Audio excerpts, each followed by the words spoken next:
Hi friends, నా పేరు వినోద్. మీరు చూస్తున్న విన్ను అగ్రికల్చర్ యూట్యూబ్ ఛానల్. ఈరోజు విషయం ఏంటంటే వరిలో అయితే మందు అయితే స్ప్రే చేస్తున్నాము. ఏ మందు అంటారా, ఆ మందు కూడా చూపిస్తున్నాము. ఇగో ఇక్కడ చూడండి, ఇగో ఈ మందు అయితే స్ప్రే చేస్తున్నాము. ఈ మందు వచ్చేసి ఇక స్టేట్మెంట్ అని ఉన్నది. ఇక కెమికల్ నేమ్ మనకైతే మెయిన్గా అవసరం వచ్చేది కెమికల్ నేమ్. ఆ కెమికల్ నేమ్ దేనికి పనికి వస్తుందో కూడా మీకు వివరిస్తాను. ఇది ప్రొపికోనజోల్ 10.7% ప్లస్ ఇంకోటి ఏంటంటే ట్రైసైక్లాకోనజోల్ 34.2% ఎస్సీ ఉన్నది. ఇక కింద ఏమంటే సిస్టమేటిక్ ఫంగిసైడ్ అని ఉన్నది. ఇక ఇది దేనికి పనికి వస్తుందంటే ఇక్కడ చూడొచ్చు, మీకు వీడియో పక్కన అయితే ఇస్తాను తెలుగులో. ఇగో ఇక్కడ కూడా రాసి ఉన్నది మనకు దేనికి అనేది. ఇగో ఇక్కడ రాసి ఉన్నది ఇగో సిఫారసు అని. ఇగో ప్రొపికోనజోల్ 10.7% ప్లస్ ట్రైసైక్లాకోనజోల్ 34.2% ఎస్సీ. ఇగో దేనికంటే ఇగో శిలీంద్రనాశిని మిశ్రమం వరిని ఆశించే షీట్ బ్లైట్ మరియు బ్లాస్ట్ వ్యాధిని నియంత్రించడానికి సిఫారసు చేయబడిందని. శిలీంద్రనాశి అంతర్వాహక స్వభావాన్ని కలిగి ఉంటాయి మరియు రెండింటి నివారణ మరియు నయం చేసే చర్యలు విధానాలు ఉంటాయని ఈడైతే రాస్తున్నది. ఇక్కడ చూడొచ్చు మీరు. ఏంటంటే ఇంకోటి వచ్చేసి ఏంటంటే మనం ఇక్కడ చూస్తున్నారు కదా, ఇగో ఈ కంకి రోగం కూడా అంటారు. లేకపోతే ఇగో వరి గొలుసులో మెడ విడుపు రోగం అని అది కూడా అంటారు. ఇక్కడ చూస్తుగా ఇగో కింద గొలుసు కింద భాగంలో ఏంటంటే మనకు ఇగో ఇది ఇలా తెగిపోతుంది, తినేయడం జరుగుతుంది. ఇగో ఇక్కడ వచ్చేసి మీకు ఈ విధంగా అయితే మనకు ఉన్నది వరిలో అయితే. ఇక్కడ కూడా చూపిస్తాను మీకు. ఇది ఫ్రెండ్స్, ఇక ఏంటంటే కింద గొలుసు కింద భాగంలో ఏంటంటే మనకు మచ్చ రూపంలో ఉండి ఏంటంటే గొలుసు అనేది కొరికేసి కింద పడేయడం జరుగుతుంది దానికి. ప్లస్ ఇంకోటి వచ్చేసి ఏంటంటే ఇక్కడ చూస్తున్నట్లయితే మా వరి పొలం ఏంటంటే వచ్చేసినట్లే ఉన్నది మొత్తం, అంటే కోతకు కూడా వచ్చేసింది.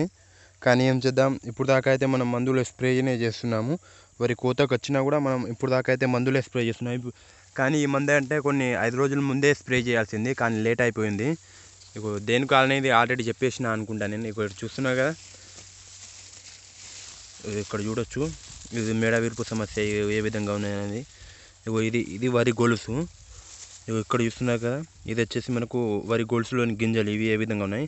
ఇటు సైడ్ అయితే కింద భాగం ఏంటంటే మనకు నిండిగా ఉండి మనకు ఏంటంటే వచ్చేసినాయి.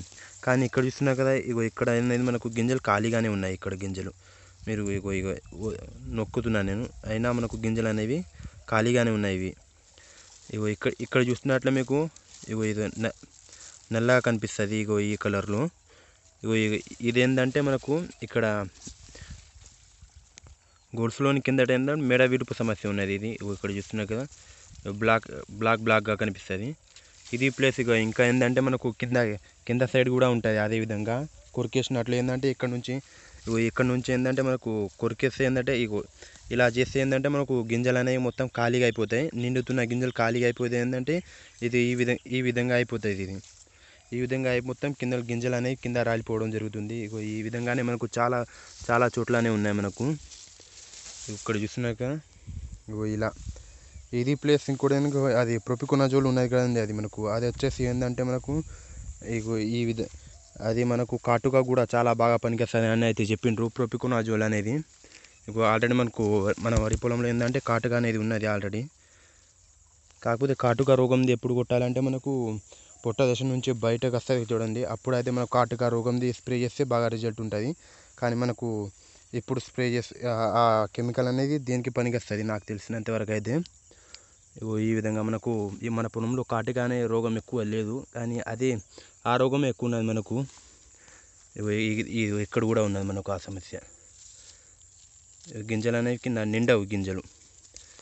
ఈ గింజలు నిండవు. మనకు కోసేటప్పుడు ఏంటంటే మిషన్లో ఏంటంటే ఇవి ఎగిరిపోతాయి. కింద భాగం మాత్రమే నిండి ఉన్నాయి, ఇవి మాత్రం మనకు బయటకు వస్తాయి. ఇదే ఫ్రెండ్స్ ఈ మ్యాటర్ చెప్పాలనుకున్నాను. కాటుగా రోగంది అయితే మనకు చాలా తక్కువనే ఉన్నది. కాకపోతే మనకు వరి అని ఏంటంటే వచ్చేసింది ఆల్రెడీ, కోతకు వచ్చేసింది.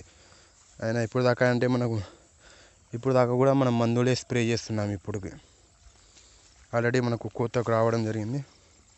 ఇంకో విషయం ఏంటంటే మనం పెట్రోల్ పంప్తో స్ప్రే చేస్తున్నప్పుడు ఏంటంటే పెట్రోల్ పంప్ ఖరాబ్ అయిపోయింది మనది, అది నడవట్లేదు. అందుకనే ఛార్జింగ్ పంప్ ఒకటి చేతి పంప్ ఒకటి 2 తీసుకొచ్చినాము. అందుకే కొంచెం లేట్ అయిపోయింది. ఇప్పుడు ఈ రెండింటితోనే మనం స్ప్రే చేయాల్సి ఉంటుంది. ఏంటంటే పెట్రోల్ పంప్తో ఏంటంటే బాగా తొందరగా స్ప్రే చేస్తుండే మనము. కాకపోతే మనకు అవి ఖరాబ్ అయిపోవడం వల్ల ఈ రెండింటితోనే మనము స్ప్రే చేయాల్సి ఉంటుంది. ఇది ఫ్రెండ్స్, ఇలా ఈ విధంగా ఉన్నది మన వరి అయితే.